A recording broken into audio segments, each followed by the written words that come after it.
Good morning students. Today I am going to explain the topic uniform circular motion. I had sent you the notes. I hope all of you have written the notes clearly. Uniform motion means you have studied the body covers equal distance in equal interval of time. Circular motion means the motion is in a circle. So when a body moves on a circular path with constant speed, which is covering equal distance in equal interval of time and moving on a circular path, that is called uniform circular motion. Now, to move on a circular path, we know every point, every instant the direction of the body is changing. You have studied the differences between speed and velocity. You may be remembering that. The speed changes when the magnitude changes, but velocity can change when the magnitude changes or direction changes. Here, every moment the direction of the body is changing because the path is circular. So we can say that the velocity of the body is changing when it is moving on a circular path. So when there is change in velocity, there is acceleration. Rate of change of velocity is called acceleration. So we can say that though the body is having uniform motion, it is an accelerated motion. So this is an example of a body having constant speed but acceleration. And to move on a circular path, a force is needed. We know a body which is moving straight, that without force it cannot change the direction. If you tie a stone in a string and whirl it like this, some of you play with that, then you need to apply force on the string, then only the body will move in a circular path. Simply if you keep it will not move. So to change the direction, or when you ride a bicycle, when you take the turn, you bend and give force towards the center, then only it will move. You know that earth moves around the sun.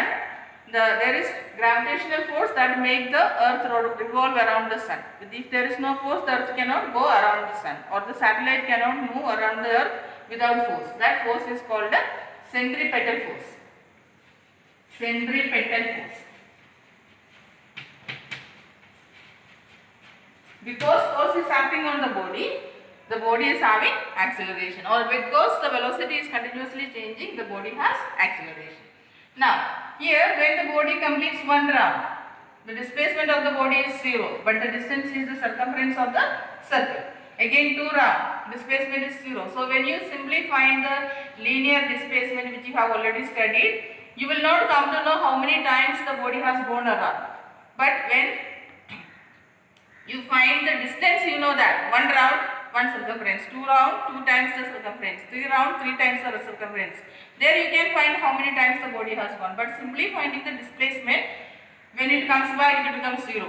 2 times it completes, again it becomes 0. So you will not know how many times the body has gone around. So we use in circular motion, we use another displacement which is called the angular displacement. Means displacement in angular displacement. It is represented by the Greek letter theta, angular displacement. So this is the angular displacement, the angle made by the initial and final point at the center of the circle. See, OA is the radius, OB is the radius at that point. So the angle made by these two radii at the center is called angular displacement, and it is represented by the letter theta. Angular displacement is measured in radian.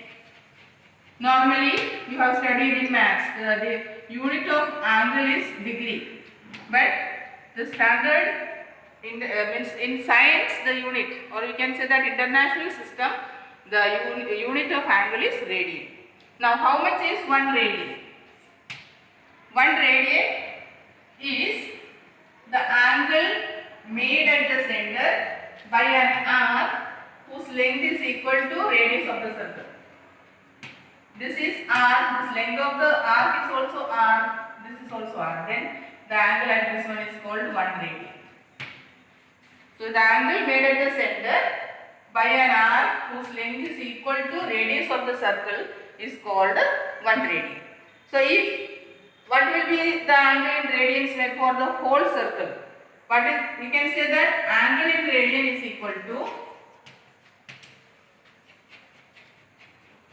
arc length of arc divided by radius. So if full circle is there, circumference is equal to 2 pi r. So the angle for the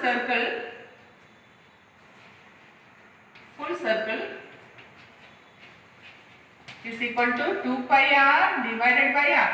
R get cancelled, so 2 pi radian. So you can say that 2 pi radian is equal to 360 degree. Complete angle is 360 degree. So from this you can find the value of 1 radian. 1 radian is equal to 360 degree divided by 2 pi. Put the value of pi, 360 divided by 2 into 22 by 7. The 7 will go up. 360 into 7 by 44. By 4 you can cancel it. 9 4s are 936. So it is 630 divided by 11.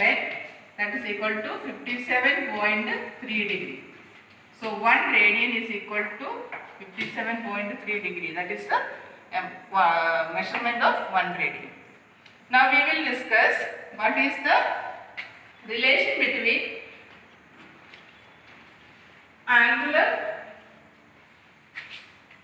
displacement and angular velocity. You know that velocity is equal to angular velocity angular displacement divided by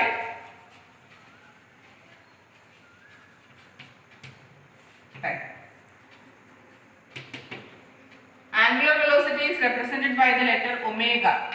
Omega is the last letter of Greek alphabet. Alpha is the first, omega is the last. This is the symbol for angular velocity, not unit.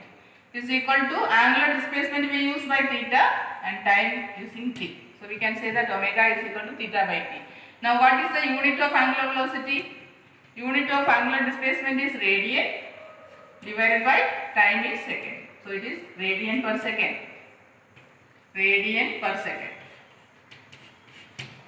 Now we study what is the relation between angular velocity and linear speed. For this you need to remember the diagram which you have already studied, which already you have drawn it. When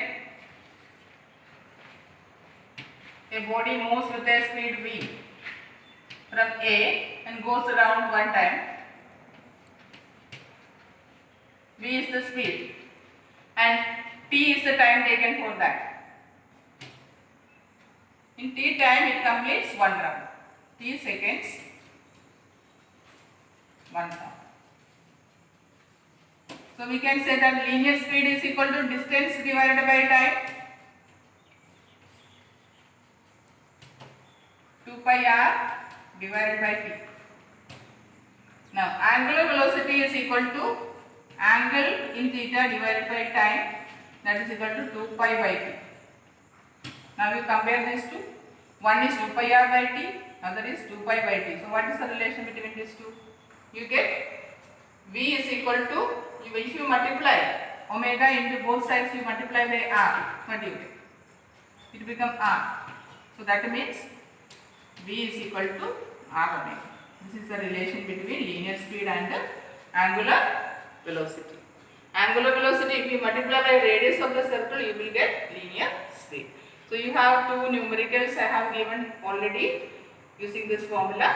If you don't understand it, then you can ask me. This is the topic for today. Thank you.